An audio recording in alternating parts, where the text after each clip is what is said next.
Let's have a look at the key first. We can lock the vehicle and unlock it. Double-click the third one to start the engine, or do the same to turn it off again. Use the fourth button to open the trunk, then double-click again to close it. We can use the horn, and use the last one to unlock and lock the trunk. Now let's unlock the vehicle first. Then open the door and close it. Welcome effect in the instrument cluster and in the hat unit.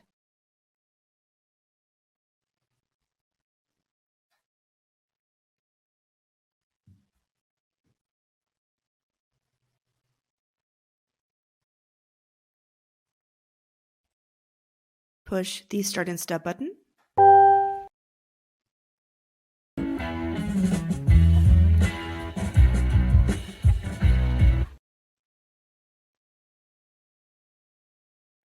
Then push it once again.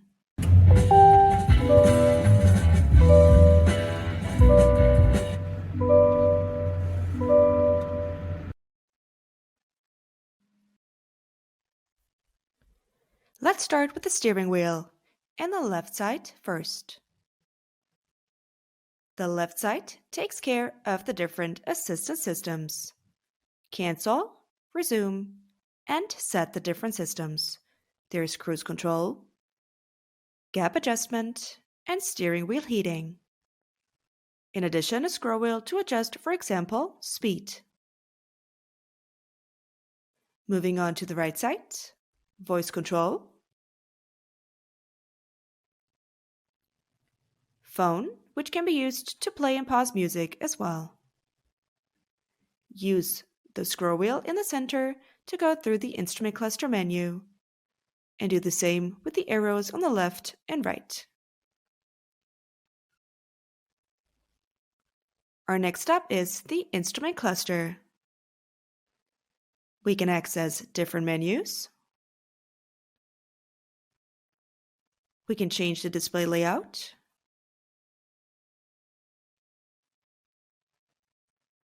Or go back to information. Showing speed.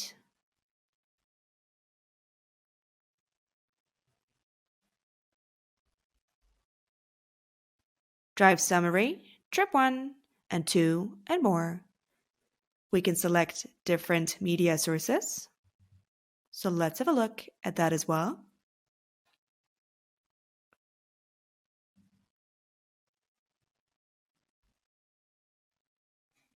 Select phone, as well as more options.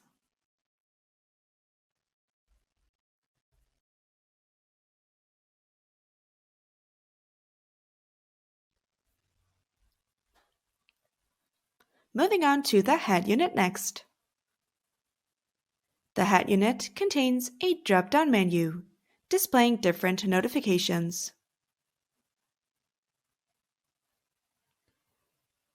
We have a clickable icon on the left for notifications, as well as date and time. On the left, we find different shortcuts, for example, camera and camera views, followed by Apple CarPlay, homepage, recently used applications on the left, and a menu overview.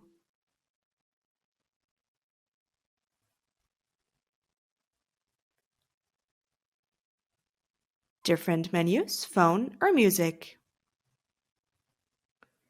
Android Auto, which is currently grayed out, which means we're going to have to connect a device first.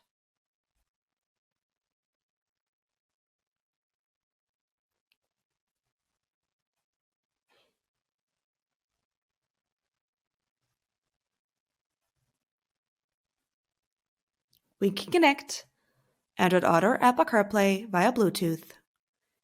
We have Google Maps, different shortcuts for navigation, as well as a media widget. In the lower bar, we find recently used applications,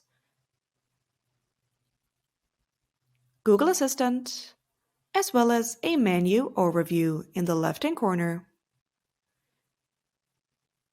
We can find different default apps, as well as third-party applications as well.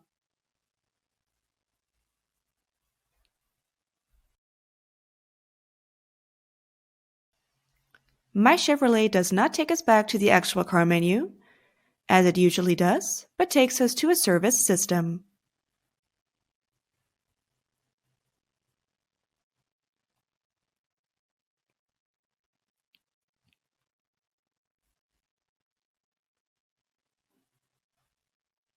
We're going to go back to the menu overview, then select Phone, followed by Media and Media Sources.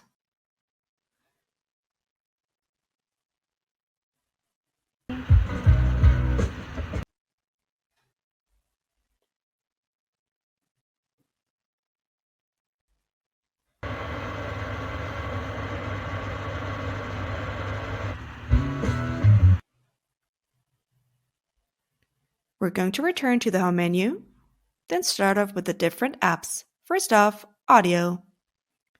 We've seen that before. Moving on to Phone and the different phone menus. Camera, as well as Android Auto. Apple CarPlay and Climate, for which we can also find a rear display option.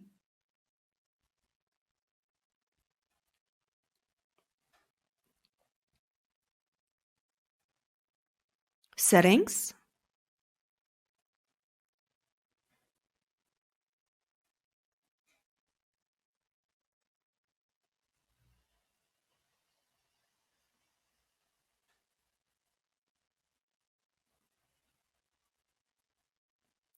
as well as rear media.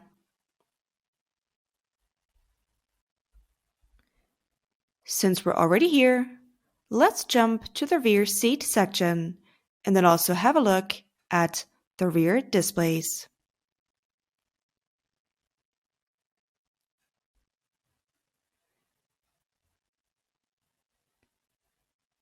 We can pick different media sources.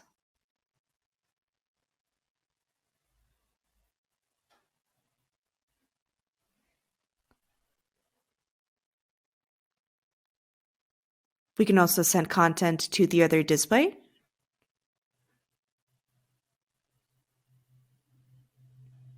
We can turn the display off, then turn it back on. And also change volume and headphones, as well as settings.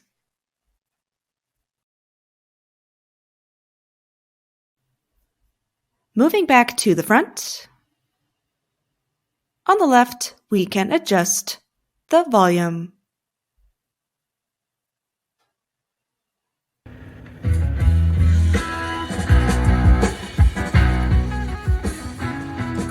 Mute and unmute, and change songs.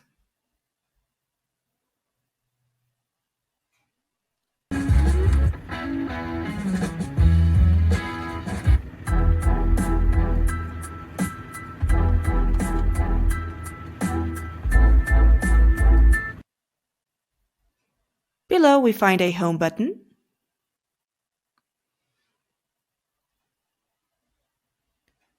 The knob on the right can be used to select a menu. However, it didn't always work for us.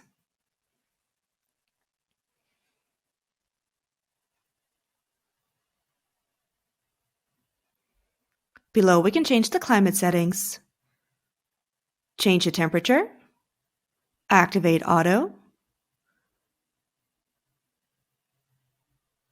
and find more climate functions in the center.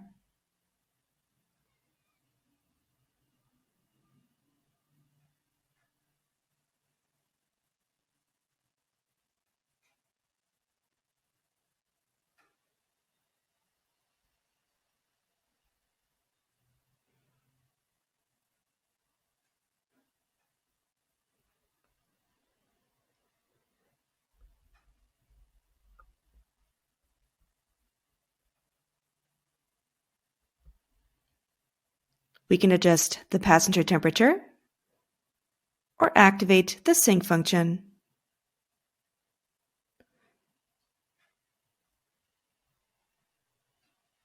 Activate seat heating, rear climate on or off, rear climate control, and seat heating for the passenger side. Below we find a USB charging port. The gear shift is made out of hard keys and is located next to the head unit. Reverse, which activates the camera in the head unit. Neutral, drive, as well as low.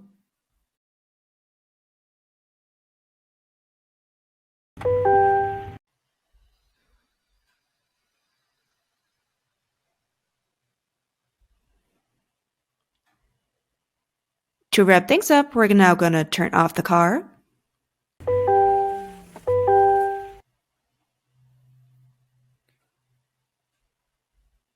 Open the door, close it, then take the key and lock the vehicle.